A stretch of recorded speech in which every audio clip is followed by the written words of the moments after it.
Welcome to the Tech Sales Show, dedicated to making you a better seller. Recorded 4,827 miles across the Atlantic Ocean with Bobby Doss from Houston, Texas, a father, husband, golfer, pilot, and tech seller. And Brian Evans, an expat in London, England, family man, 2X Ironman, and an ERP salesman. Both sharing tried and true sales strategies and providing free tools to make each week and campaign easier for you. They also answer your questions weekly. Now, here is Bobby and Brian. Hey, Bobby. What's up, Brian? We are in Series 3. Bobby, this is all about career developments. We've covered 2 of the 4 episodes we're going to do in this series, and this is all about stages. So you may be in different stages in your career. You could be an individual contributor. You could be contributing independently, strategically through others. Depending on where you're at is going to impact what your actions are to further your career, to progress up the chain.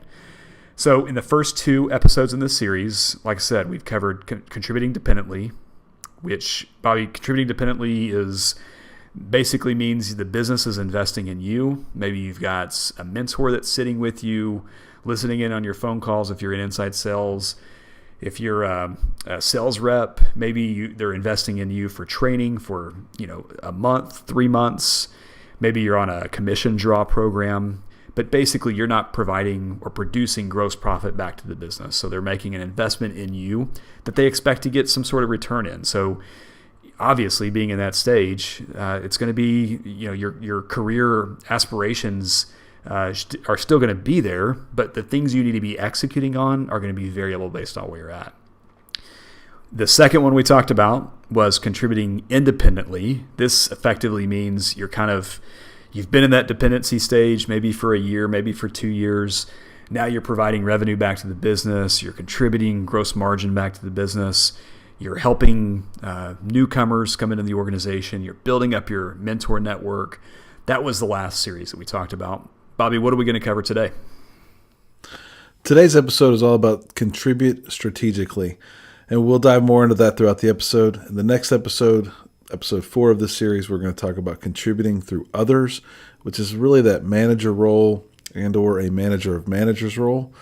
So today, let's dive into contribute strategically. Let's do it. I think the big thing to know here is that you could be a manager here, you could be an individual contributor. What we're going to talk about this is mostly in the context of being an individual contributor. You may be an account rep, you may be an industry specialist, but basically your job, and many people want this type of role, few people can do it effectively, but basically this job means that you're contributing exponential value back to the business. So we're going to talk about this in 3 different categories, in keeping in themes with how we've done this series. The first point we're going to talk about is that heads down doesn't work anymore in this role. The second point we're going to make is that your presentation and your style must be strategic at this point. And the third part we're going to talk about here are just the general advantages and disadvantages of a role like this. What are the risks for getting into this type of a role? So, Bobby, let's jump right into it. Yeah, one thing that I'll add to the intro of this episode is that this can also be a systems engineer or a pre-sale systems engineer that is a leader, a team lead, a forward thinker, someone who's taking on a new product line. This goes just beyond a account set or a territory set. This is probably in those type roles a global role or a something much bigger and broader. But this doesn't just cover the bag carrying sales rep. So including all those roles, let's talk about the first part. Heads down won't work anymore. Yeah, and so this probably worked for you in the past. I mean, it most likely worked for you in the past. When you're contributing independently, you're providing revenue back to the business. Maybe you're one of the top account execs or a high-functioning account exec. You probably got there by having 10 customer meetings a week, pounding the phones, being super responsive, doing the really, really hard work, the grunt work. And at times, I think we can both identify this with this. There are times as an account exec to where it doesn't feel sustainable. That type of approach doesn't work in this role. You've got to be able to block time on your calendar You have to be able to see the forest. You cannot be just stuck in the middle of the trees. So you've got to be really, really strategic with your time. The hard work is important, but it's not going to make you successful here. Yeah, one of the tips I still use today, and it seems like we talk about Mike Porter a lot, but he taught me this trick. On my calendar, I'll put a block of time on my calendar, and the title of that calendar block will be STM. And no one seems to know what STM means. I'm giving it away to all those people that ever looked at my calendar and wanted to know, but it literally stands for Stop the Madness. And it's my 2 or 3 hour block of time where I get everything caught up, I get all the operational stuff done, and I maybe read an article or two. But it truly is nothing special. It's just the way that when you're in this type of a role, you have to control that block of time. And you also have to say no to other things during that Stop to the Madness time, because you always will get presented with opportunities to do something else, go to talk to a rep, go have a one-on-one, go to lunch, whatever.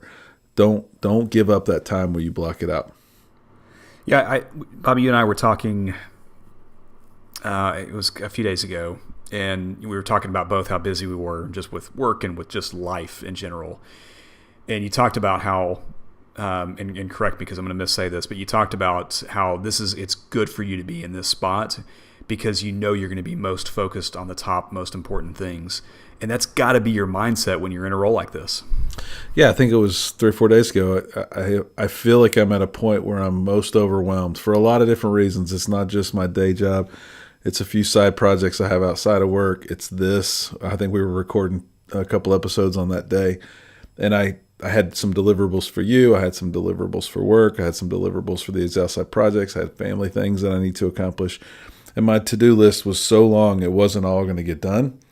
And some of that does drive me. I put myself in that circumstance quite often, but it does get the important stuff bubbles to the top, no question. And sometimes I'm a procrastinator like everybody else. Sometimes what that does is it gets the whole to-do list done, and those big things still get done as well because I know they're going to have to be accomplished by a certain time. And that's what strategic thinkers have to be doing, is getting the real work done. Yep. So block your calendar. Don't just put the generic hold on your calendar, because we all know if someone's calendar says hold and you really need their time, you're just going to block right over the top of that hold. So put Stop the Madness, or don't physically type that out, but put STM or some other acronym that will at least put a question mark in that person's mind before they just schedule right over the top of another meeting on your calendar.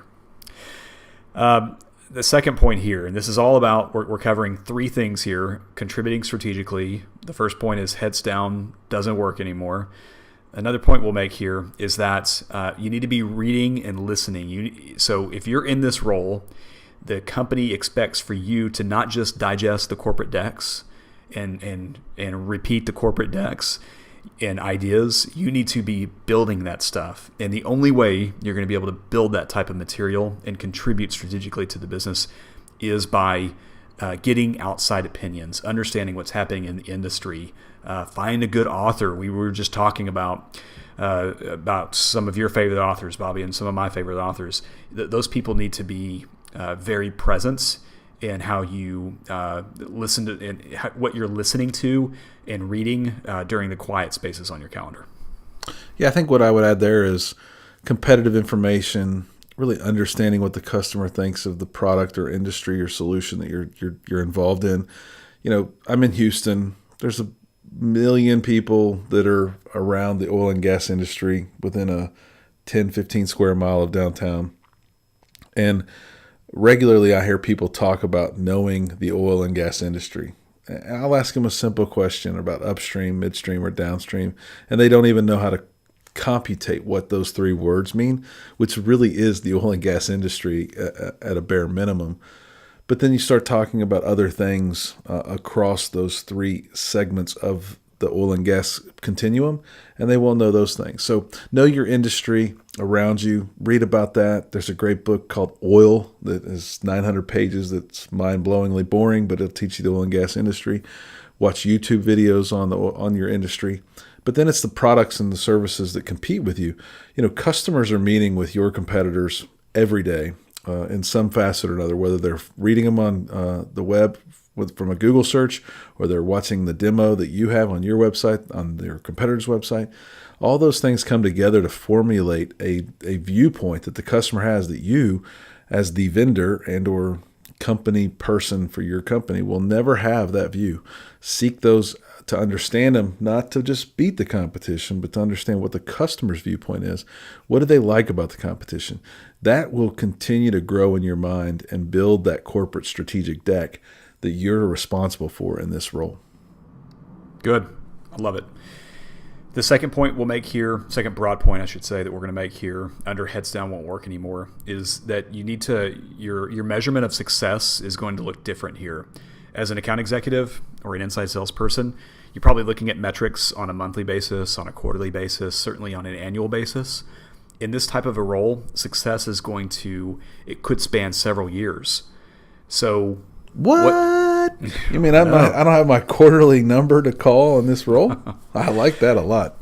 Yeah. So you've got to you have to know what are early signs of success, what are early signs of failure, and what makes this job a challenge. And we'll get into this a bit more in the advantages and risks. Is that if the corporate is not on board, if sales is not on board, if marketing is not on board with what the value you're building and creating over certainly a multi-year time frame, then you're going to struggle in this role. So you need to know what are early signs of success, what are early signs of failure, and then what does the organization think about that? So really spend some time thinking about beyond just the upcoming quarter, beyond just the upcoming half year. What does multi-year success look like?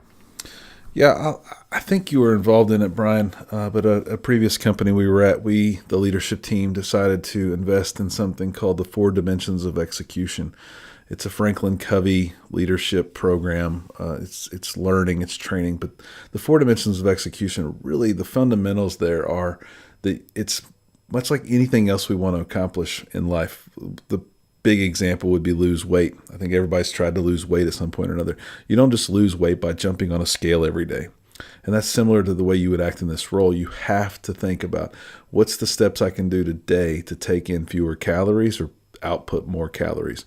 If I do that, then I'm going to be making progress to this multi-year goal, much like that's how you go through the process of losing weight. So think of it from that perspective, that these are baby steps you're taking each day, week, month, quarter, that will create this real outcome of losing 20 pounds or increasing revenues by millions of dollars. It's not something short-sighted. It's not something you can even do in a day.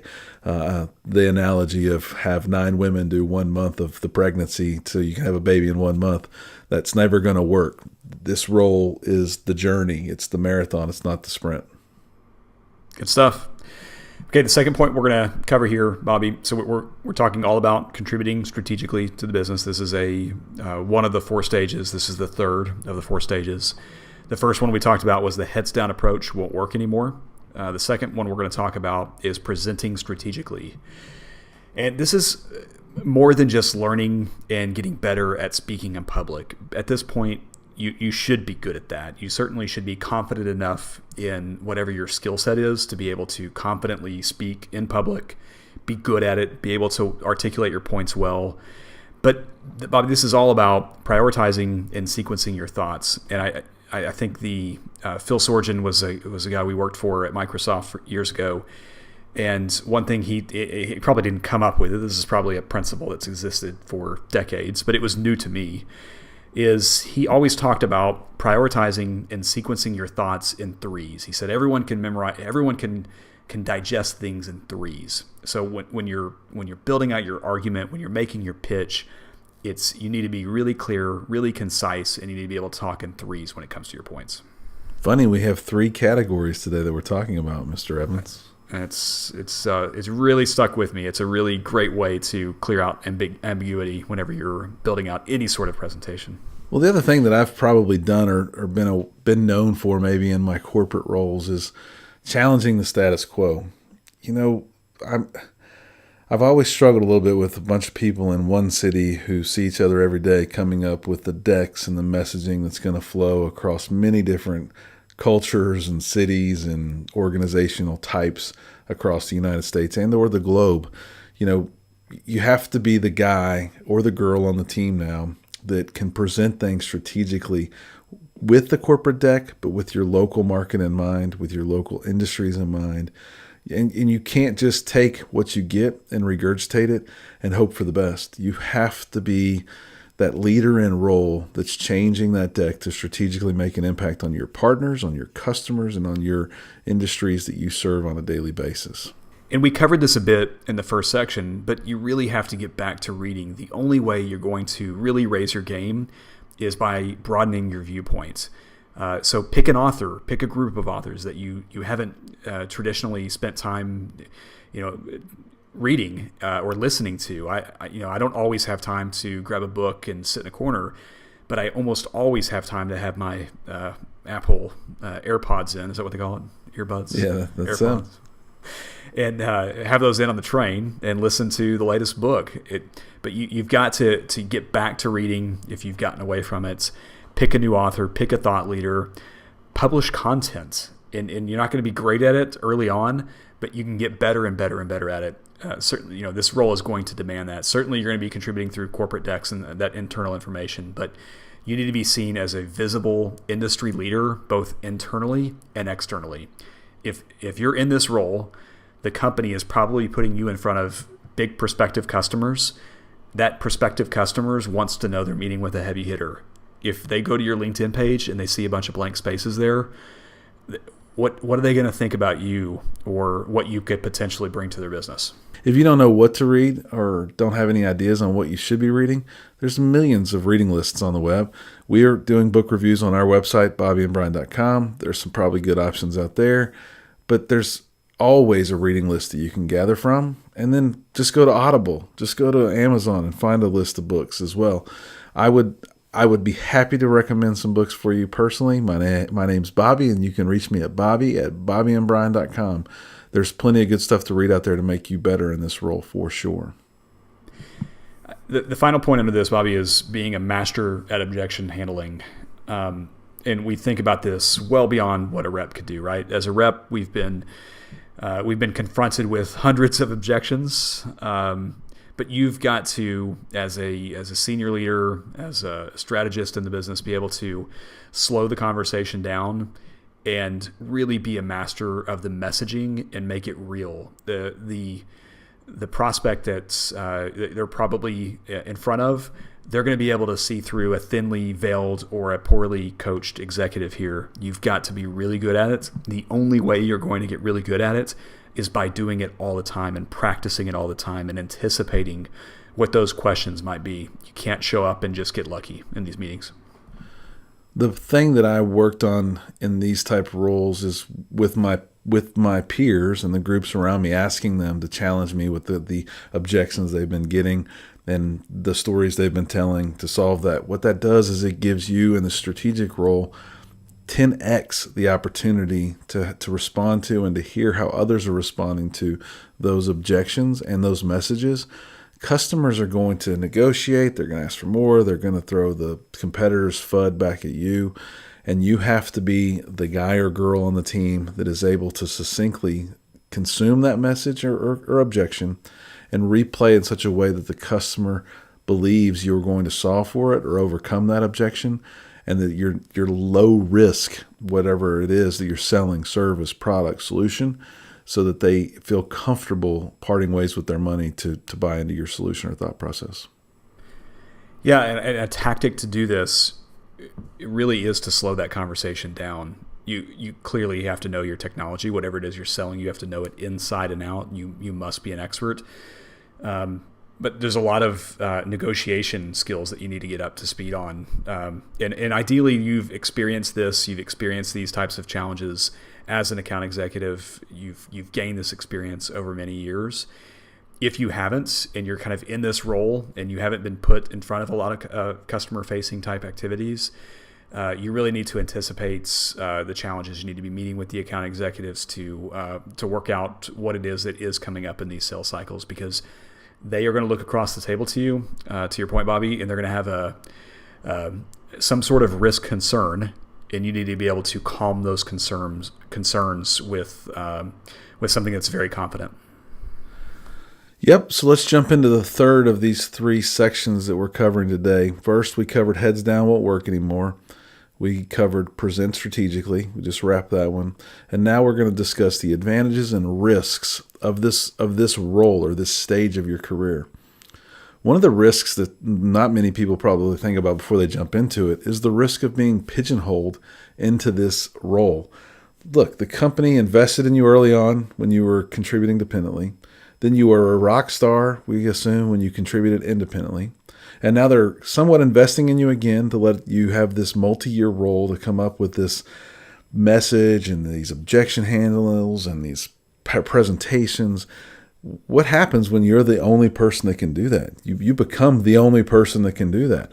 How hard is it to leave that role and get to the next stage of your career? So some strategies to not necessarily get pigeonholed would be to make sure you're bringing a lot of people along with you. Look, there's 2 or 3 other people that are contributing that are contributing independently with you, around you, that want to be contributing strategically. Make sure you're including them, teaching them, sharing your mindset and your thought process with them so that you have 2 or 3 people that are ready to take your role when you're ready to make and create that next role for yourself. It's a great point. We'll talk about this a lot in the next episode of this series, is that you have people that surround you that want to get into this type of role. They must be on your succession plan. You need to be giving them stretch assignments. You need to let them present. You need to give them every opportunity. Otherwise, like you say, Bobby, you're going to be pigeonholed to this role, and it's going to be tough to move on if that's your goal. And I guess, Bobby, what kind of brings us to, why leave something like this? It's a great role. It typically pays pretty well. I think what I hear most often when people are in this role is, since many of us are very aggressive type A people, we want to do something bigger. We want to do something better. So look at how do you grow? Maybe you cover a certain district. How do you grow to be regional? You should always be reaching beyond your current scope, even once you've kind of quote unquote made it in this type of scenario. Yeah, and I would say, look, if you're listening and you say, well, I love my job, I don't want to leave this job, there's nothing wrong with being a career pro in place while you're contributing strategically. You will be very valuable. You will be very hard to replace. And if you love it and you don't want to leave, don't feel like you have to. Don't feel like we're telling you have to. But if you want to, you better be planning from that first or second quarter of being in this role, how you can bring along people with you and how you have some sort of a succession plan in place so that you don't get to be the only guy or girl that can do this and make it another year of transition before you can get out of this. Yeah, Phil talked about it in the interview. And I think that one of the ways you can make this a very enjoyable role, even if you have been doing it for a period of time, is Phil talked about doing more of quote unquote that, and that being more of what you like and less of what you don't like. So look at your schedule, optimize when you're in your zone time, and how can you invest and spend more time there? Yeah, I'd add here too, if you are in this role and you happen to become quote unquote pigeonholed, if you can be super strategic, there is a great opportunity here to create another role, create the next job, create a leader role of 3 or 4 of these strategic thinkers that are contributing strategically globally. Maybe look, Brian was in Dallas 2 years ago doing what he's doing today and turned it into a global role with a lot of career development and strategy along the way. But you would be able to create another role in this scenario where you were managing other people and could maybe leave this stage in your career and become one that was contributing through others.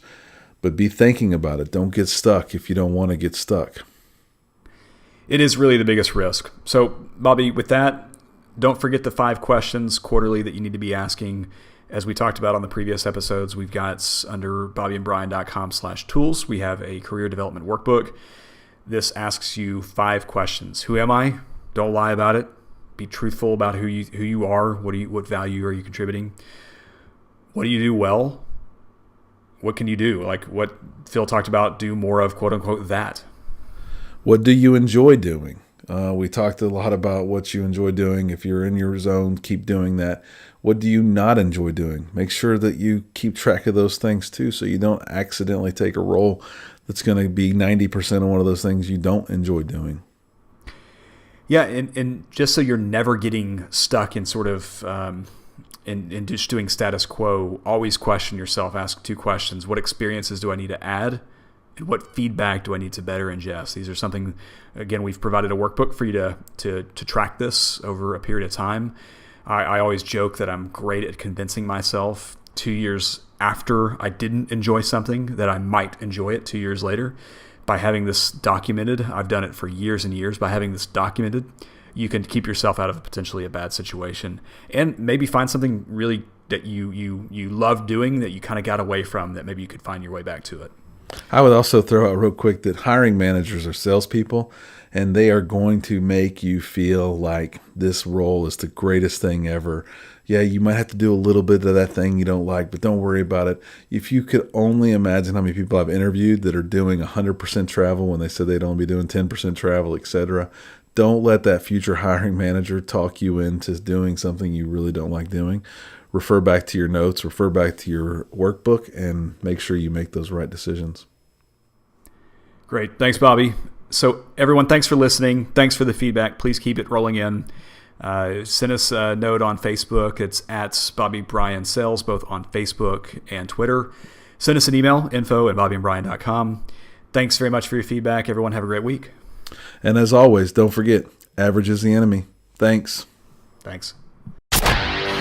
Thanks for listening to the Tech Sales Show with Bobby and Bryan. Subscribe to their email list by going to bobbyandbryan.com and follow them on Twitter @Bobby Bryan Sales.